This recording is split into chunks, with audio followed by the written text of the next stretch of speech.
चालाक चोर और होशियार सिपाही। किसी समय की बात है, एक राज्य में रघु नाम का एक बहुत ही चालाक चोर रहता था। वह इतनी सफाई से चोरी करता कि लोग उसकी चोरी का पता भी कई दिनों बाद लगा पाते। राजा के सिपाही उसे पकड़ने के लिए हर संभव कोशिश करते, लेकिन वह हर बार बच निकलता। चोर की बढ़ती हिम्मत। रघु ने कई सालों तक चोरी की और हर बार वह और भी चालाक होता गया।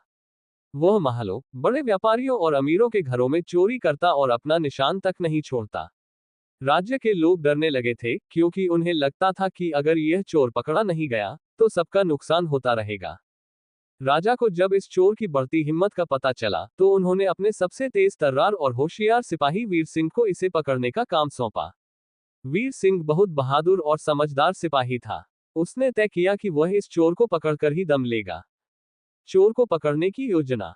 वीर सिंह ने सबसे पहले रघु के चोरी करने के तरीकों को समझना शुरू किया। उसने ये जानने की कोशिश की कि वह किन घरों को निशाना बनाता है और कब चोरी करता है। उसने ये भी पता लगाया कि रघु हमेशा चोरी करने के बाद कुछ दिनों तक छिपा रहता था और फिर दूसरी चोरी की योजना बनाता था। एक दिन वीर सिंह ने एक झूठी खबर फैलवाई कि राजा के महल में एक बहुत ही अनमोल हीरा आया है, जिसे राजा अपने निजी खजाने में रखवाने वाले हैं। ये खबर सुनते ही रघु बहुत खुश हुआ। उसने सोचा कि अगर वह ये हीरा चुरा ले, तो उसे जिंदगी भर चोरी करने की जरूरत नहीं पड़ेगी। चालाकी के बावजूद चोर फंस गया। रघु ने योजना बनाकर एक रात राजा के महल में घुसने का फैसला किया। जब वह खजाने के कमरे में पहुंचा और जैसे ही तिजोरी खोलने लगा, तभी चारों तरफ से वीर सिंह और उसके सिपाही आ गए।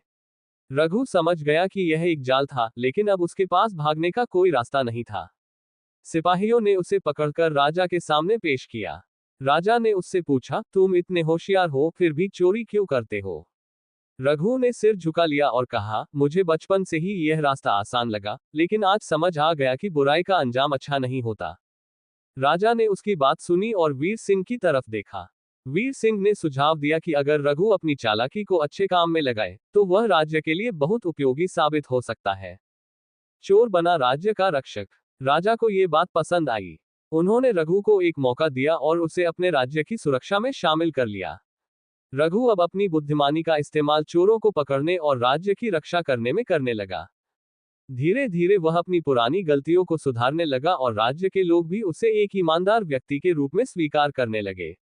शिक्षा। 1. बुरे कामों का अंत बुरा ही होता है, लेकिन अगर कोई व्यक्ति सच में अपनी गलती सुधारना चाहे, तो उसे दूसरा मौका मिल सकता है।